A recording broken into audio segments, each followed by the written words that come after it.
শ্রীমদ্ ভগবদ্ গীতা যথাযথ। প্রথম অধ্যায় বিষাদযোগ।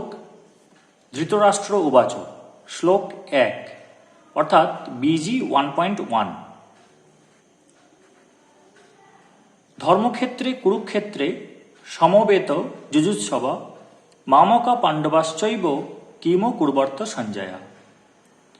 অনুবাদটি হল, ধৃতরাষ্ট্র বললেন, হে সঞ্জয়, ধর্মক্ষেত্র কুরুক্ষেত্রে যুদ্ধ করার মানসে সমবেত হয়ে আমার পুত্রেরা এবং পাণ্ডুর পুত্রেরা কি করল?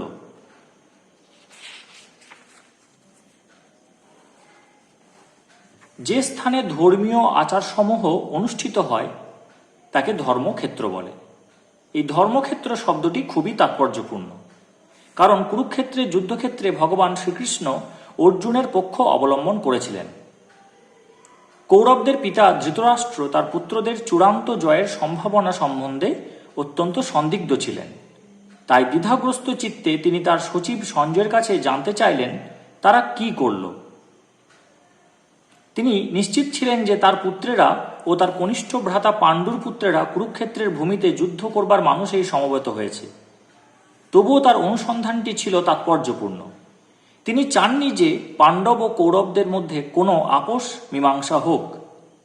তিনি আশা করেছিলেন যে যুদ্ধে তার পুত্রদের ভাগ্য সুনিশ্চিত হোক। যেহেতু এই যুদ্ধের আয়োজন হয়েছিল কুরুক্ষেত্রে, যাকে বেদে আরাধনার ক্ষেত্র বলে উল্লেখ করা হয়েছে, এমনকি দেবতাদের জন্যও, তাই ধৃতরাষ্ট্র এই যুদ্ধের ফলাফলের ওপর এই পবিত্র স্থানের প্রভাব সম্বন্ধে শঙ্কাকুল হয়েছিলেন।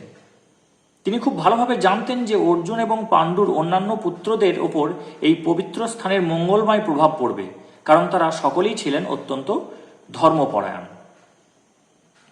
সঞ্জয় ছিলেন ব্যাসদেবের শিষ্য, তাই ব্যাসদেবের আশীর্বাদে তিনি দিব্য দৃষ্টির প্রভাবে ধৃতরাষ্ট্রের ঘরে বসেও কুরুক্ষেত্রের রণাঙ্গন দেখতে পাচ্ছিলেন, আর তাই ধৃতরাষ্ট্র তাকে যুদ্ধক্ষেত্রের পরিস্থিতি সম্পর্কে জিজ্ঞাসা করেন। পাণ্ডবেরা এবং ধৃতরাষ্ট্রের পুত্রেরা ছিলেন একই পরিবারভুক্ত, কিন্তু ধৃতরাষ্ট্রের মনোভাব এখানে প্রকাশ পেয়েছে। তিনি কেবল তার পুত্রদেরই উদ্দেশ্য প্রণোদিতভাবে কৌরব বলে গণ্য করে পাণ্ডুর পুত্রদের বংশগত উত্তরাধিকার থেকে বঞ্চিত করতে চেয়েছেন। এভাবে তার ভ্রাতুষ্পুত্র বা পাণ্ডুপুত্রদের প্রতি তার মনোভাবের মাধ্যমেই ধৃতরাষ্ট্রের বিশেষ দৃষ্টিভঙ্গিটি সম্বন্ধে বোঝা যায়। ধান খেতে যেমন আগাছাগুলি তুলে ফেলে দেওয়া হয়, ঠিক তেমনি এই আলোচ্য বিষয়টি শুরু থেকেই এটি আশা করা যায় যে কুরুক্ষেত্রের ধর্মক্ষেত্রে, যেখানে ধর্মের জনক শ্রীকৃষ্ণ স্বয়ং উপস্থিত রয়েছেন, আগাছার মতোই ধৃতরাষ্ট্রের পুত্র ও তাদের অনুগামীদের উপড়ে ফেলা হবে এবং ভগবানের ইচ্ছাক্রমে ধার্মিক যুধিষ্ঠিরের নেতৃত্বে ধর্মপরায়ণ মহাত্মাগণের পুনঃপ্রতিষ্ঠা হবে। ঐতিহাসিক এবং বৈদিক গুরুত্ব ছাড়াও ধর্মক্ষেত্রে ও কুরুক্ষেত্রে শব্দ দুটির এই হল তাৎপর্য। জয় শ্রীকৃষ্ণ।